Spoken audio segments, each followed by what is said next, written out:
But you've played man of history many times. We have a photograph of you that may surprise you. Do you have that ready? Good, throw that up on the screen. And that's you as Napoleon. Or else it's Napoleon. No, that's me. Yeah. That's me. That's your stage costume from, probably. I played Napoleon in the Walnut Street Theater in Philadelphia. Yeah. And I'd always wanted to have an automobile. This had nothing to do with being Napoleon. No. I had had a number of third-rate automobiles. Mm-hmm. And I wanted a new car. And now that I was doing Alsace years, I had enough money to buy a Studebaker. Studebaker. And, the salesman who sold it to me, he was French, and he pronounced it Studebaker. And I thought this is a pretty classy car, Studebaker. It was made in Indiana or something. It had nothing to do with French at all. At any rate, I bought a new car. I was now in the money.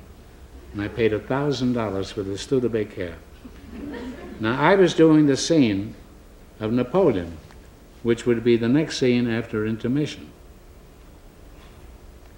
The fellow drives up with a new car, which I'd never had. And he says, "Why don't you take a ride in the car?" I said, "I can't, because I have to do the Napoleon scene in 5 minutes." It was right after intermission. He said, "Take a ride, just a little ride. Go around the block once." And I was so eager to have a new car. Now, I don't know if you're familiar with Philadelphia. I imagine there are some people out front that are familiar with it, because the streets are very narrow, because it's a colonial city. It's where the Liberty Bell is and a number of other things. The streets are very narrow, and there were streetcars in those days. And on each side of the streetcar, there would be enough room for one automobile. So I got in the car, dressed as Napoleon.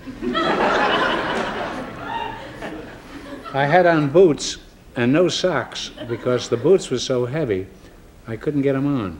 So anyway, I got in the car, and I started to drive on the street. And I look ahead, and I see streetcars. There must have been 300 streetcars lined up.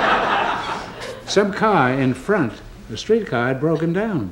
Now I look at them back at me, and I know I have to go on the stage in a few minutes, and I see 800 cars or something on this side. Yeah. And there's no room to get over on this street. Now I'm sitting in the car, the engine is running, dressed as Napoleon, and I turn the ignition off, and I get out and I start running. Running to the Walnut Street Theater, where I was to appear in 3 minutes as Napoleon. And as I'm running, a cop sees me, and he starts chasing me. And one boot flew off, and I'm now running on my bare feet and one... Well, there's nothing more to it, except 2 days later they gave me the car back. The police had taken the car, taken it down to some place where they take Studebakers. And it's not much of a story, but it's a true story. Somewhere there's a man who sobered up when he saw a policeman chasing Napoleon down the streets of Philadelphia. Disguised as Groucho Marx. That same day, the following day, Harding had just died. And at the finish of the Napoleon scene, the president, yes. Yeah. He was a crook anyhow, you know. You know that. He was mixed up in the oil scandal. Teapot Dome. Teapot Dome, that's right. Thanks for the information. Okay. You're welcome. Harding had died. Harding had died, and they asked me if I would make a speech. Well, I've never spoken about a president or anything serious. And the Walnut Street Theater was 100 years old, and it has a tin roof. Yeah. And it was raining. And I'm out there dressed as Napoleon, talking about President Harding. Oh. And the Teapot Dome. I wish there were a transcript of it somewhere. Did anybody write it down or take notes on it? No, I don't know, but I got a lot of laughs talking about Harding, because the whole audience was crying. All the women in the audience were crying, and the rain coming from the roof. It was a very weird speech. And I didn't know what I was taking, and I didn't know him, except that I disliked him. You disliked him, or you liked him? I disliked him. Oh, you disliked him, and you had to give a speech saying that, praising that he was wonderful? Yes, I what a can't wonderful believe that man would he have was. been something, yeah. And he was robbing the United States government of their oil. He is doesn't true. have any relatives living this because We'll know sometime tomorrow, I have a feeling. We're going to have a few minutes here, Groucho. What's the worst film you ever did? Most of them, I would say. No, now you know that when your movies play at the various places around the country, I would that say the you best can't picture get was- into them. There are people just line up for blocks, and they're hotter than they've ever been now. And It's a strange thing, and this is true. When we made these pictures, we didn't get any fan mail, an occasional letter or somebody. yeah, But now, it's 35 years since the pictures, we get over 100 letters a week, fan mail. yeah, The kids are crazy about these pictures, I know.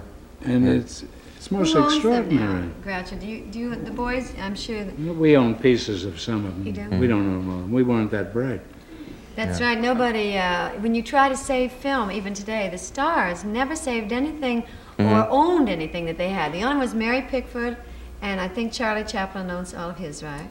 Oh yes, he was very But shrewd I about was that. hoping maybe that you boys had produced yours and owned them. The nicest compliment I've had was Chaplin. I met him in the Brown Derby one day many years ago. He said, "I wish I could talk on the screen the way you do." I said, "I wouldn't worry about it. You're doing all right." He had $50 million by that time. Now his pictures are coming back, and they should, because Oh, he's he was the greatest comedian. There's no doubt about it. And probably the richest, Richest, I would too, say. They yes. say he actually has gold bricks in the cellar in But when Switzerland. he left here, he wasn't allowed to take anything. That's right. So But he had he seen made to it, the rights of his films, which supported him. He saved his film, but he didn't sell them for many, many years. So he was lucky to have overcome it. Didn't you all marry late in life? All the brothers married relatively late. I mean, I believe Harpo was in his 40s. Harpo was around 37 when he got married.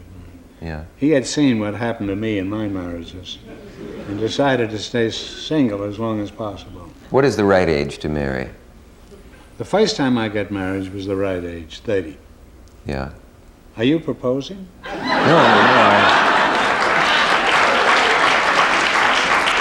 No, I was merely looking for advice, or at least to many people who may be considering marriage. I was wondering, you being somewhat of an expert and the author of Memoirs of a Mangy Lover, might want to... I think it's much smarter to get a nice girl and live with and don't get married. Do you? Yes, I think so. Because I don't know, Smarter for who? Smarter for the man or the woman? I'll tell you what I think. Don't tell me. I think a woman, Yeah? after she's married a few years, frequently she loses her charm and the husband starts chasing, looking either for a younger girl or one that he's bored with. It's amazing to me that any couple can remain married all their life. There are so many reasons why they shouldn't be. Well, I don't think it's They just can women, be though. bored. I think Well, that the men women can get become bored, boring, too. But, I think it takes a great deal of hard work to make a marriage work, but I don't think that it's necessarily the man or the woman, it's the couple that make it happen. And I agree with you that you have to work hard at staying interesting and not becoming a kvetch, which means a needle, all the time. Because to have a brittle tongue is to be the most unenjoyable companion. If everybody can just remain companionable. No, but I'm very funny.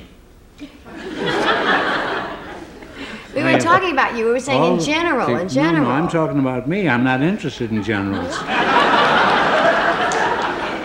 Might be a good switch. I have to leap right in here. We have a message from our local You stations. mean I can't talk? Oh, well, you can talk, but I have to leave in.